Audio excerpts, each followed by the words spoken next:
in transferring Joint Operations Center to Kenya Coast Guard Service and stimulating the Light Coastal app launch of 19 fishing boats supported by the European Union under the Go Blue project. It is an important development since April 19th when we flagged off the first batch of 8 in Kwale. With this project, we unlock the potential of large sea opportunities in coastal urban centers for sustainable and inclusive economic growth. This will result in creation of employment while conserving and sustainably using the coastal and marine environment, as well as promoting effective and integrated maritime governance.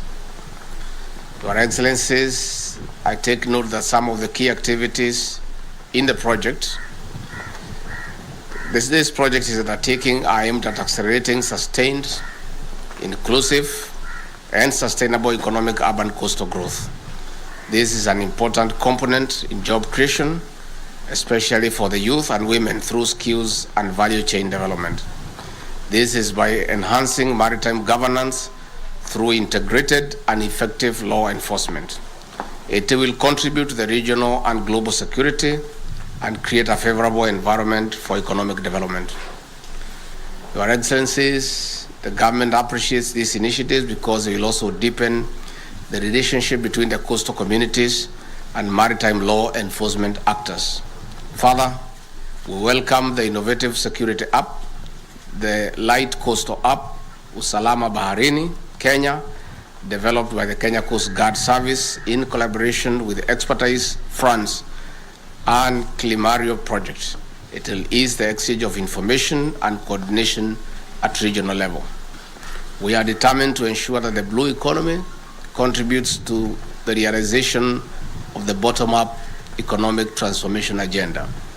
In conclusion, I recognize the immense support by the political leadership of the Coast region for this project and other blue economy growth initiatives.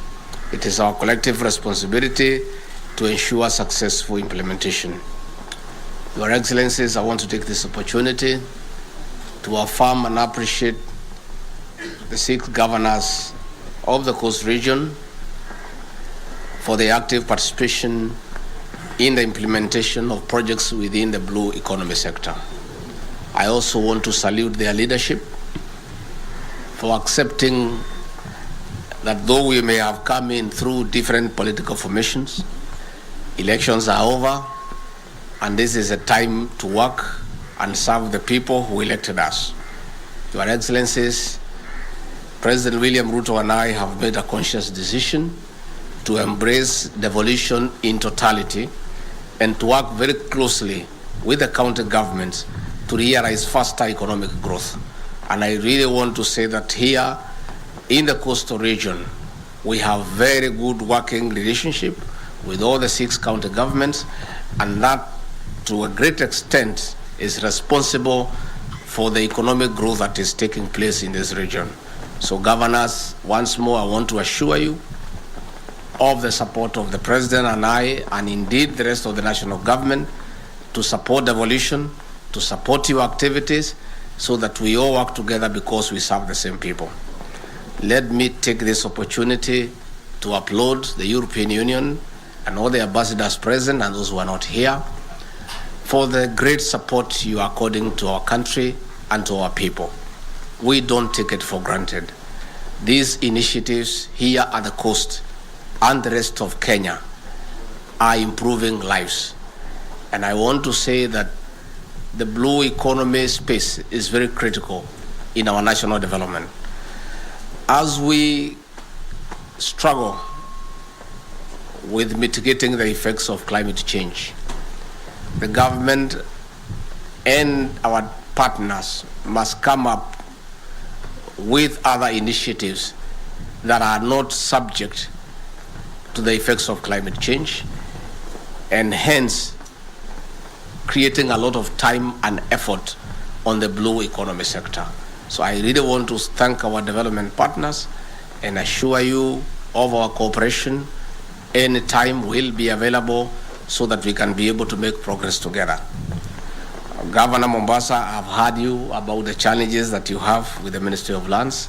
As I've told you, I want to invite you to come to Nairobi when you get time, and I'll be able to call all the stakeholders for a roundtable meeting so that we can unlock all the issues that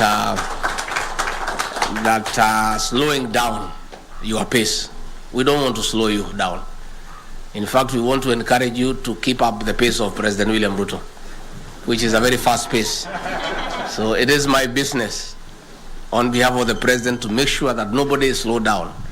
So any government ministry or state agency that is slowing down, please come and report them to me.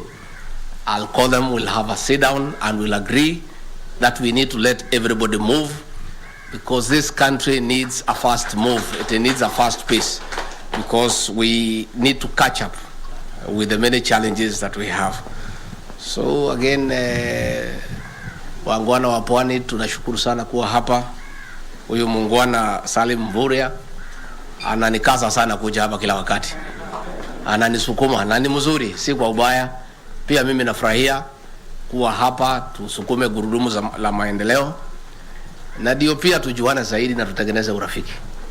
Kwa sababu najua pale nyuma mlikuwa mnachenga sisi kidogo. Lakini sasa mimi nitakaa hapa mpaka tuingiane, tutembee safari moja, so that tukifika pale mbele tukue watu moja, kwa sababu ni muhimu kupanga huko mbele na kupanga maneno yetu ya kwamba sisi katika serikali kuu na nyinyi nyote hapa tunatembea pamoja. And you know, the Coast Region is a great beneficiary of the new administration, the Ruto administration, because you know the first economic intervention President William Ruto made on his ascendancy to the presidency was to restore the port of Mombasa that had been taken away. We therefore want to say that we care for this region. We are aligned to your aspirations. We are aligned to your challenges. And together we shall make progress for the benefit not only of the people of the Coast Region, but the people of Kenya. And the contribution of the Coast Region to the overall economic transformation of this country cannot be overemphasized. And matters blue is what is going to help our country. And therefore we shall spend time and resources in the Coast Region again and again. So Waziri, when you have something else, please call me. Governor Lam, you have said you'll call me for something, I'll come. Governor, the tall guy, we want to know what fertilizer they put on you for that hate. We'll come to Kilifi, and we are more than willing to come and work here, as we also enjoy the tourism facilities that are within this great region. Kwa hayo mengi na machache, asanteni sana, Mungu awabariki. Thank you very much.